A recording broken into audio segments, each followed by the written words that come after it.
கோலி talk Kollywood news. Torture நடிகை இலியானா. ஹிந்தியில பிஸியா நடிச்சுக்கிட்டு இருந்த இலியானாவுக்கு இப்போ படங்கள் குறைஞ்சிடுச்சாம். இதுக்கு முக்கிய காரணம் அவங்க நடிச்ச படங்கள் ஓடாததுனால இல்லையா, டைரக்டர்களுக்கு இலியானா கொடுத்த டார்ச்சர் தானா. அதாவது அட்வான்ஸ் வாங்கும் போதே ஒரு கால் ஷீட் கொடுக்கும் இலியானா பின்னாடி அந்த தேதிகளை அப்பப்போ மாத்துவாங்களாம்.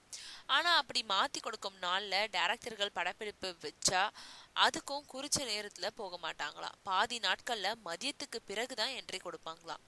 இதனால அவங்க ஒரு ஷாட் நடிச்சு முடிக்கிறதுக்குள்ள பேக்கப் ஆகிடுமா. இது காரணமா இலியானாவை வச்சு படம் எடுத்தவங்க திட்டமிட்டபடி படப்பிடிப்பு நடத்த முடியாம அவதிப்பட்டு வந்திருக்காங்க. தொடர்ந்து இலியானா தன்னோட நிலையில மாற்றம் செய்யாம இருந்துட்டு இருந்ததுனாலதான் அவங்களுக்கான வாய்ப்புகள் மத்த நடிகைகளுக்கு போயிடுச்சாம். விளைவு இப்போ பாலிவுட் கை விரிச்சிட்ட நிலையில தெலுங்குல அழுத்தமா கால் பதிக்க பட வேட்டை நடத்திட்டு வரும் இலியானா தமிழ்லயும் சில மெகா பட டைரக்டர்கள் கிட்ட புதிய படங்களுக்காக கல்லெறிஞ்சுக்கிட்டு இருக்காங்களாம்.